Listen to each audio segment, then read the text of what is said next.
তাদের এককভাবে কোনো জায়গায় প্রার্থী দিয়ে যারা আছে প্রার্থী দিয়ে জামানত বাজেয়াপ্তর কথা আমি বললাম, এটা বাইরে দুই একটা আসনে পাশ করবে কিনা আমার সন্দেহ হচ্ছে। কারণ বিগত দিনে যারা এই যে, আপনি কি নতুন দলের কথা বলছেন? আমি নতুন পুরান সবার কথা বলছি।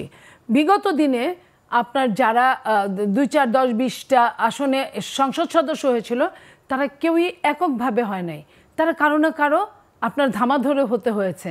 সো আপনি কখনোই যখন একক হন নাই, তাহলে আপনার একক হতে গেলে কিন্তু একটু ব্যাপার, সবাই মিলে একটা শক্তি হতে পারে। বিএনপি তো না করে নাই। বিএনপি বলেছে যে আমরা এত বড় দল হওয়ার পরেও বিএনপি বলেছে আমরা জাতীয় সরকার করতে চাই। আর যে সংস্কারের কথা এত রকমভাবে বলছে, বিএনপি 31 দফা সংস্কার তো কবেই দিয়ে ফেলেছে, আজকে থেকে 2.5-3 বছর আগে।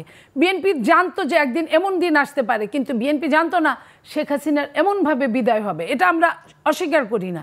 এবং বিএনপি মাঠে ছিল না তাও না, বিএনপি মাঠে ছিল।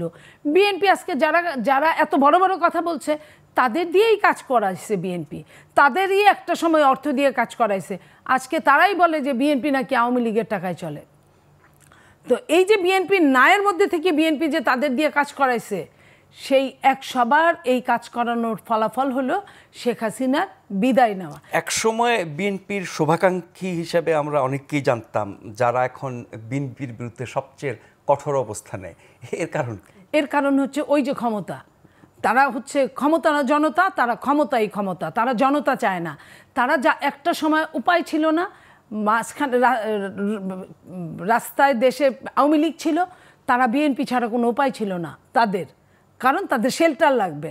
তো এখন যেহেতু আওয়ামী লীগকে দেখা যাচ্ছে না দুর্বীক্ষণ যন্ত্র ছাড়া, এখন তারা মনে করে তারা তো একাই 100, আর তারা এই সরকারকে যদি, এই অবৈতনিক সরকারকে যদি, এই আপনার অস্থির সরকারকে যদি রাখতে পারে তাহলে তো তারাই ক্ষমতার যে ব্যবহারটা তারা করছে পুরা দমে, 16 আনার জায়গায় 15.5 আনা ক্ষমতার ব্যবহার করছে তারা, তো তাদের তো লস নাই।